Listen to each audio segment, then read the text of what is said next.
आज आपल्या काके गावामध्ये श्री भैरवनाथाच्या यात्रेनिमित्त दिवस दुसरा या दिवशी आपल्या संपूर्ण महाराष्ट्राची लोककला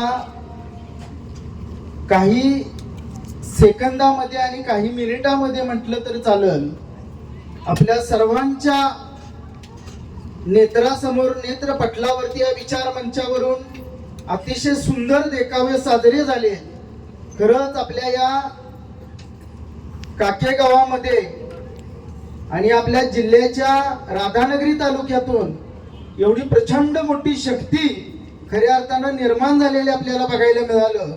आणि आपल्या सर्वांचं भाग्य आहे की खरंच अक्षरशः आपल्या सर्वांचं श्रद्धास्थान असलेलं महाराष्ट्राचा आराध्य दैवत छत्रपती शिवाजी महाराज यांचा जो काही विशाळगडाचा देखावा होता, खरंच अंगावरती शहारा आणणारा होता. खरंच मला एवढंच आम्हाला सर्व यात्रा कमिटी आणि सर्व काके गावाच्या ग्रामस्थांच्या वतीनं एकच या ठिकाणी सांगावं वाटत आहे की आपला झालेला हा कार्यक्रम याच्या आधी पण कधी झाला नसेल आणि यानंतर पण असा कार्यक्रम होईल असं वाटत नाही. कारण की अक्षरशः अंगावरती शहारा आणून एक चांगला संदेश देण्याचा प्रयत्न केला. यापुढेही आपले जे काही कार्यक्रम आहेत ते या महाराष्ट्राच्या विचार मंचावरती नक्की चांगले सादर व्हावे.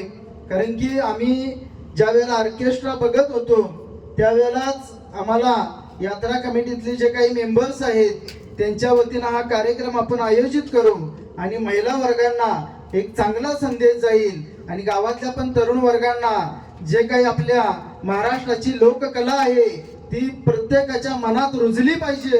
ह्याच्यासाठी हा जो काही छोटासा एक चांगल्या प्रकारचा केलेला प्रयत्न, या प्रयत्नाला तुम्ही दिलेली सर्वांनी साथ आणि या सर्वांसाठी पुनश्च एक वेळ यांच्यासाठी आपल्या काके ग्रामस्थांच्या वतीनं सर्वांनी टाळ्या वाजवून स्वागत करावे. छत्रपती शिवाजी महाराजांचा जय सो. श्री भैरवनाथाच्या नावानं धन्यवाद. एखादी महिला किंवा एखादी तरुणी कोणी आला असेल कार्यक्रम कसा वाटला या संदर्भात एव्हा छान ताई